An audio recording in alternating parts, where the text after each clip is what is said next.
Seperti yang saya bilang di sesi sebelumnya, untuk melakukan stereo vision kita perlu mengetahui kamera intrinsik dan kamera ekstrinsik parameternya. Oleh karena itu penting kita melakukan kamera calibration sebelum kita melakukan proses lebih lanjut. Di sesi ini kita akan membahas mengenai kamera calibration. Untuk melakukan kamera calibration, kita juga perlu mengetahui pasangan poin atau corresponding points yang terdapat pada gambar yang berbeda.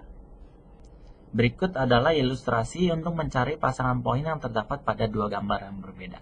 Kita ingin mencari pasangan dari gambar yang ditunjuk oleh tanda panah berwarna biru di gambar di sebelah kanan. Prosesnya kita mencari dari keseluruhan gambar terlebih dahulu, lalu kita memperkecil area pencarian kita.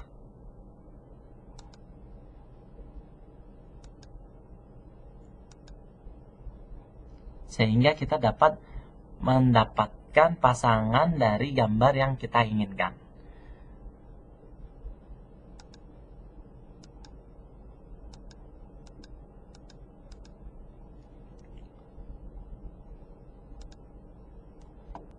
Lalu bagaimana kita bisa melakukan kalibrasi? Kita dapat melakukan kalibrasi apabila kita mengetahui posisi poin di 2 dimensi dan 3 dimensi secara bersamaan.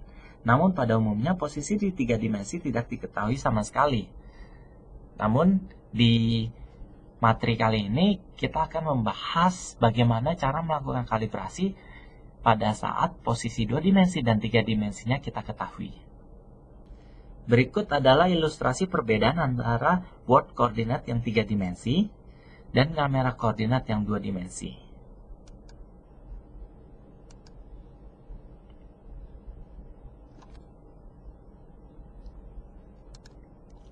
Apabila kita mempunyai informasi mengenai lokasi poin di world dan kamera koordinat secara bersamaan, maka proses kalibrasi merupakan proses pemecahan matematika secara linear menggunakan least square solution.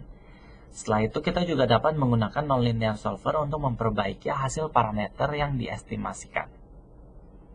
Seperti yang terlihat pada equation berikut ini, X, Y, Z merupakan posisi 3 dimensi, SU, SV, dan S merupakan posisi 2 dimensi, di mana kedua koordinat tersebut berada di dalam homogeneous coordinate.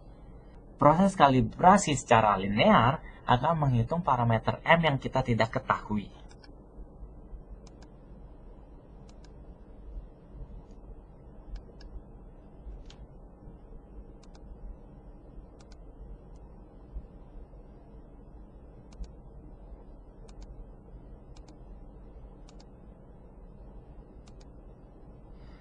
Berikut adalah persamaan matematika yang dihasilkan dari equation projection geometry.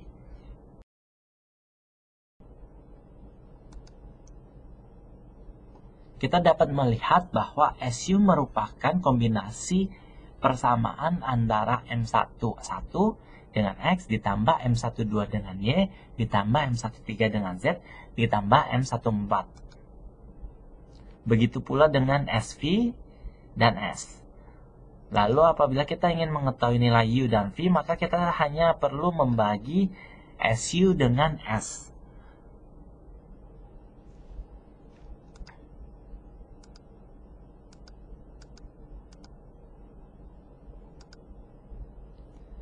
Lalu setelah itu kita dapat menguraikannya sehingga kita mendapatkan persamaan seperti di bawah ini.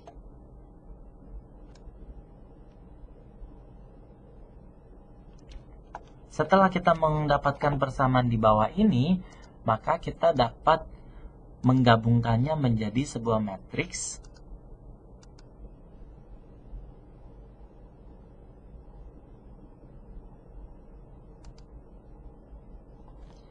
Setelah kita mendapatkan persamaan seperti yang tertera pada gambar, maka kita dapat memisahkan bagian-bagian yang kita ketahui dan bagian-bagian yang kita tidak ketahui. Di sini M11 sampai M34 merupakan parameter yang tidak diketahui dan ingin kita pecahkan.